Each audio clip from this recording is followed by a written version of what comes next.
will be an unknown mystery forever. But I know we're result driven, but wow, what a performance. I think in ways we performed better than the United game. I know it's two different games and two different clubs and teams, but I love my team. I think they're fantastic. The fans should be crazy proud that if you look at it now, I know it's a snapshot and it's about producing good snapshot after good snapshot and so on going forward. But can we produce a performance like this against a team like Everton? I think that's remarkable. We are completing. It's a game that we should win 9 or 10 times. I think we create 7 good big chances with the post 3 times or the crossbar. And we are of course we are making it difficult for us. We're coming 1-0 down, but how many teams have come from behind in the start of in the first 5 rounds? We've done it 3 times. I know we then in the end lost against Fulham, but just be able to come back in 3 times is remarkable. So that mentality, togetherness, culture thing that we have been creating over time is so big. Do we make all 5 subs in the end? I think we did, didn't we? Yeah, all 5 subs. So first, of course, the last one was a little bit /defensive because we need a little bit more for the duels that put running on the pitch.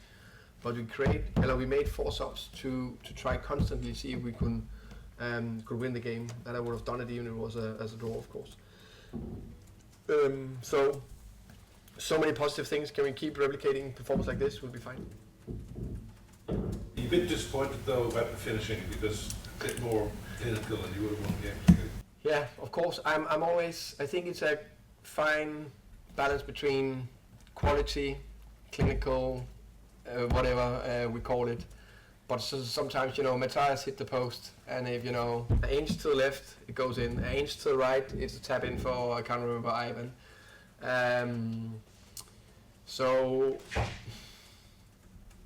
I'll get us these chances again, so we'll win 3-4-0. And the goal scorer, Janelt. Yeah. I mean, you got him for 0.5, didn't you, from Germany? What a player. Everton had a £60 million player, potentially. Yeah. What a player, but if you look at our team and our players, what they have cost and how they perform, that should be a lot of credit to the players and the staff in the club, what they have done in terms of getting them performing. Vita is Mr. Reliable. He is... this moment in time, he hasn't started the last 3 Premier League games, but he's coming on in all of them. Started the first one, started the cup game.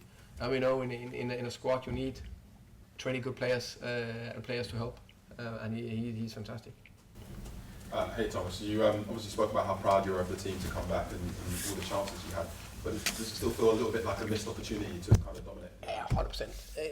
I think it's funny how the body works and your feelings inside your body. When you get a lady equalizer, it helps a tiny bit because you didn't lose 3, but I know tonight and tomorrow it'll burn in my body because we didn't get 3 points, but the way we performed again, I think it was much more complete performance than the Fulham, for example. I think there was more consistent 90 overall good minutes compared to Fulham, Leicester, and then of course Man Utd was good as well. So what exactly happened with the goals? It felt like there were a few times where Toney and Tarkowski were hitting it long, and obviously. Yeah, we knew they were going behind us. We knew they had runners, so that was the main thing we talked about. Make sure we drop, make sure we're ready for the second ball. It was just a split second on awareness, and then the ball was in behind. Also wanted to ask about when you found out that Jansson would be available today. This morning.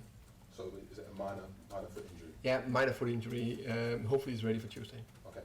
And do you feel like the team missed Pontus today? Obviously, not just from a defensive aspect, but also the fact he is the club captain. Yeah. If I want to put my strongest team out there, I put Pontus out. So in that aspect, of course, I would like to play him, but this was the players I had available, and I know he was involved and Sanka made a mistake. That happens. But last time he played and stepped in, he was unbelievable when we beat West Ham 2-0. So besides for the mistake, which is always highlighted, I think Sanka played a good game.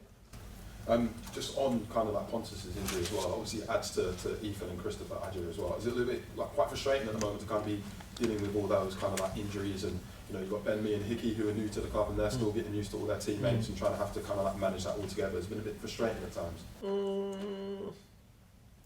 Not too much actually. Christopher's been out for a long time, and same with Ethan. So he's a little bit out of my head, out of my way. So yeah, we focus on the players we have available. If you ask me if I want every player available, I prefer that, of course. No doubt about that. By the way, I think Hickey was very good today. In many ways, I think it was a step in the right direction. Just a couple more from me, if that's okay. I noticed at the end of the game, after you completed your lap of honour, you went over to Ben Ryan and Peter Gillen. Can you tell us what you said to them? Yeah, I just said, what a team. What a team we have. And then the final one, obviously there was that collision between Brighton and Anthony Gordon. What actually happened in those kind of like seconds afterwards? Yeah, I just think, it's the heat of the moment. Everyone was a little bit, what's happening? So, but you saw they hugged each other after, and when I spoke to the other staff, it was just, it was an accident, nothing on purpose. So is Brian feeling all right now? No bruises? Brian is feeling, but he's going to the gym. I thought he was stronger, and then he just got pushed back over. You've shown today and all season the spirit and bond within the squad, but there are 4 or 5 days until the window shuts. Do you think that you need to add anything, or are you fully settled with what you've got? Do you expect there to be any business done in the next few days? Very pleased with the squad. I think we have a good, strong squad. We are always out there looking, but as you know, we are not the biggest spenders, so we can get a deal done with the right amount of potential. But there's nothing we're missing. We're not missing, let's say, an experienced player or right back or whatever, second goalkeeper, winger. You're not missing anything. But it's a market where we can say the prices, but the money's just gone through the roof. So sometimes maybe you need to make a good deal if it's possible, instead of waiting, because players are apparently getting more and more expensive, just like the energy prices. Not that bad. Do you think it's been hard never to get a good deal? I mean, we know Brentford's recruitment model is obviously quite unique, but I suppose this window, as prices have gone up and up, it's going to be harder and harder to kind of keep that. Yeah, definitely. It is. I am surprised how expensive players are in general, or why the market's been moved, and I'm not clever enough to know why that's happened. That's something I want to say. I forgot that. So for example, and we can't spend 60 million. Of course, we're not club that we're not capable of doing that. I don't know if we ever be capable to do it. We've been in Premier League for 10 years. Because of the revenue and sponsors and the size of the club. But instead of spending 10, now we maybe need to spend 15 to get the same sort of talent, which is still a lot of money.